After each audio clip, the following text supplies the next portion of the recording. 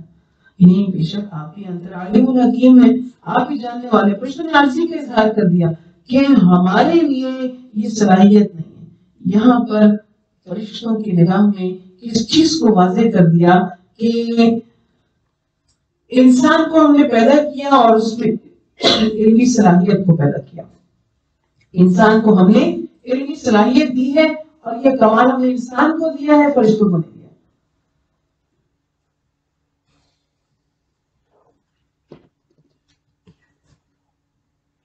تو یہ کلام جو ان کے سامنے ان کو سکھایا گیا یا بتایا گیا کچھ چیزوں کے نام ہوں گے یا کیا یہ بالکل یوں کہہ لیجیے کہ یہ کچھ اے والا انداز بھی ہو سکتا ہے. اگر وہ کلام اللہ نے فرشتوں اور انسانوں کے سامنے کیا آدم کے سامنے کیا فرشتے کیوں نہیں جواب دے سکے تو ہم اس کو یوں لے سکتے ہیں کہ ایک استاد ہے اس نے ایک لیکچر دیا ہے کچھ پوائنٹس بتائے ہیں تو سارے شاگرد موجود ہیں اس میں سے بعض نے نوٹ کیا اور بعض نے نوٹ ہی نہیں کیا.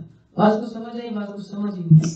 بعض نے اس کو سمجھنے کی کوشش نہیں کی اور انہوں نے اس کو سینسلی نہیں لیا. جب ان سے وہ سوال کیا ان کا مجھے تو نہیں پتا لیکن ایک ہے وہ کہتے ہیں مجھے پتا ہے کیا اس کو الگ بتایا گیا؟ نہیں، اس نے اس کو لیا. تو اس طرح وہ اس وقت بھی ایسے ہوا. کیا اس کو یوں بھی اس کا معنی ہو سکتا ہے کہ اللہ نے ایک چیز انسان کے اندر یہ رکھی ہے کہ کوئی بھی چیز وہ دیکھتا ہے، مثال کے طور پر اگر یہ میرے پاس ایک قلم پڑا ہوا ہے، اگر میں آپ کو دکھاؤں اور آپ کہیں گے یہ کیا ہے، تو آپ کہیں گے یہ پین ہے، اس کا یہ مارکر ہے، اس کا سائز موٹا ہے، اس کا ڈھکن سبز رنگ کا ہے، نیچے سے یہ سلور رنگ کا ہے، یہ کٹا ہوا ہے، یہ موٹا لکھتا ہے، مجھے اس سے لکھنا پسند ہے، مجھے اس سے لکھنا نہیں پسند ہے، مجھے اس سے لکھنا نہیں آتا ہے. اتنی باتیں کوئی چیز کے بارے میں کریں. یہ علم ہے جو یہ پڑھاتا تو نہیں نا کوئی.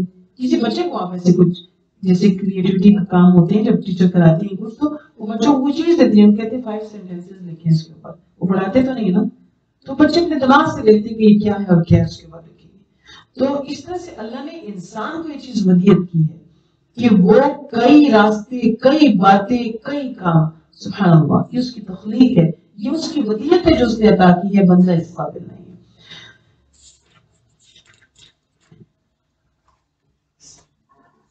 تو اللہ نے آدم علیہ السلام سے فرمایا کہ اے آدم، اے آدم، ہم بتاؤ ان کو باسمائہم، ان چیزوں کے نام ذرا آپ تو بتائیے. فلما انبأہم، پس بتا دیے ان کو آدم علیہ السلام نے باسمائہم، ان ساری چیزوں کے نام.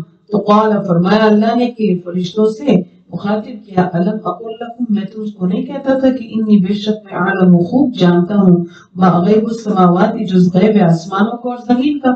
وہ سارا میں جانتا ہوں، میں نے آپ کو نہیں بتایا تھا کہ مخلوق کے اعتبار سے کیا چیز پوشیدہ ہے، کیا ظاہر. آپ نے تو صرف دیکھا اس کا خمیر ایسا ہے کہ وہ یسفک الدماء، خون بہائے گا، یہ قتل و غارت کرے گا، فساد کرے گا. لیکن اللہ نے اس کے اندر جو صلاحیتیں رکھی وہ پوشیدہ تھی، وہ تم نہیں جانتے تھے. وَأَعْلَمُ، میں جانتا ہوں، مَا تُبْدُونَ، جو تم ظاہر کرتے ہو، وَمَا كُنْتُمْ تَكْتُمُونَ، جو تم چھپاتے ہو.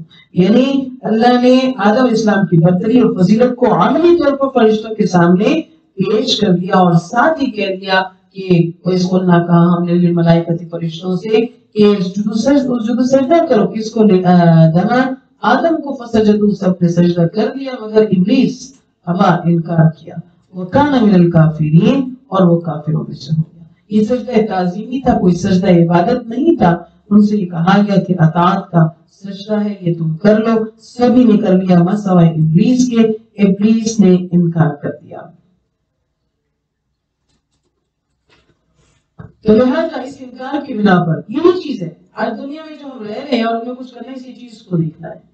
اطاعت کریں گے تو فرشتوں سے بھی آگے اللہ نے درجہ رکھا ہوا ہے. انسان کو فضیلت ہے فرشتے پر. اور اطاعت نہیں کریں گے تو شیطان جیسا ہے اس سے بدتر.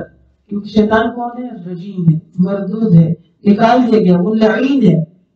تو اللہم ارحمنا بالقرآن العظیم کہ اطاعت کے خوب درجے ہوں. اس نے کہا انا خیر منہ، میں اس سے بہتر ہوں، میں اس سے اچھا ہوں. ابا، انکار کیا، واستکبر، اور تکبر کرنے والا ہو گیا، انکاریوں میں سے ہو گیا. تو لہٰذا اپنے آپ کو کچھ نہیں سمجھنا، ایسا سمجھنے سے وہ کفر کرنے والوں میں ہو گیا تھا. جبکہ اس سے پہلے ابلیس ایک نیک جن تھا، عبادت کرنے والا تھا، اور اس کے مختلف خطابات بھی تھے، اور وہ ایک صحیح طرز عمل پر تھا. لیکن انسان دشمنی نے اس کی تخلیق کے جنس کو دیکھتے اس نے کہا کہ نہیں، میں اس جیسا نہیں، میں اس کے برابر کیوں، اور برابر کیا، میں اس کو سجدہ یہ نہیں ہو سکتا. جب اس نے یہ کہا کہ نہیں ہو سکتا، تو اللہ نے بھی کیا کہا کہ یہاں سے نکل جاؤ، تم کون ہو؟ شیطان رجیم. پھر فرماتے ہیں کہ کہا ہم نے یا آدم، اے آدم، اسکن رہو، انت آپ اور زوجک، آپ کی زوجہ جنت میں. اللہ نے آدم علیہ السلام کے بعد حوا کو بھی پیدا کیا اور کہا کہ تم دونوں زوجین جو ہے وہ جنت میں رہو.